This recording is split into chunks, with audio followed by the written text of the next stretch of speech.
नमस्कार। कोरोना योग एपिसोड 84 में आपका हार्दिक स्वागत है। आज हम जानेंगे बैठने वाले आसनों के क्रम में एक विशेष आसन आकर्ण धनुरासन। इसको आकर्ण धनुरासन क्यों कहते हैं, इसके करने की विधि क्या है, इसकी सावधानी और लाभ क्या है। इस आसन की पूर्ण स्थिति में शरीर की आकृति कुछ इस प्रकार बनती है कि जैसे धनुष को खींचकर उस और बाण को छोड़ने की क्रिया के समान, अतः इसे आकर्ण धनुरासन कहा जाता है। इस आसन को कैसे किया जाता है, आइए हम समझें। दोनों पैरों को आगे पहले फैला लें, एड़ी पंजे मिलाएं, पंजों को ताने, धड़ वाले भाग को, गर्दन और सर को बिल्कुल सीधा करके बैठें। अब ये देखिए, बाईं टांग को मोड़ा और टखने के पास से घुटने से ऊपर जंघा वाले भाग पर रख दिया, वो पंजा तना रहेगा। अब दाएं हाथ से बाएं पैर का और बाएं हाथ से दाएं पैर का अंगूठा पकड़ना है, लेकिन पकड़ने से पहले साधक को ध्यान देना है कि हम ऐसे पकड़ लेते हैं, नहीं, हमें अंगूठा और उंगली को ऐसे मिलाकर एक छल्ला बनाना है और छल्ले को उल्ट देना है ऐसे, और ऐसे ही दूसरे पैर के अंगूठे को पकड़ना है।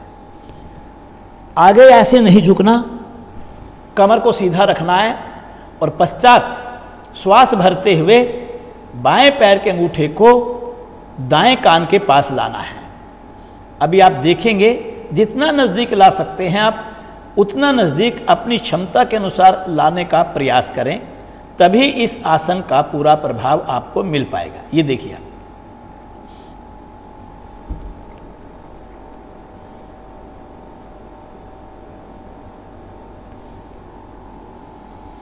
कई बार साधक अंगूठे को कान से लगाने के लिए ऐसे कर लेते हैं,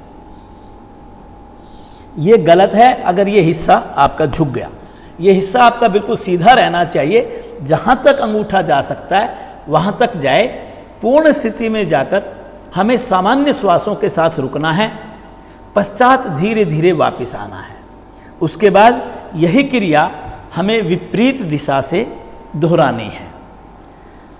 व्यक्तिगत साधना में आप इसे 2 चक्र, 3 चक्र, 5 चक्रों तक इसका अभ्यास कर सकते हैं। यह आसन किसको नहीं करना चाहिए?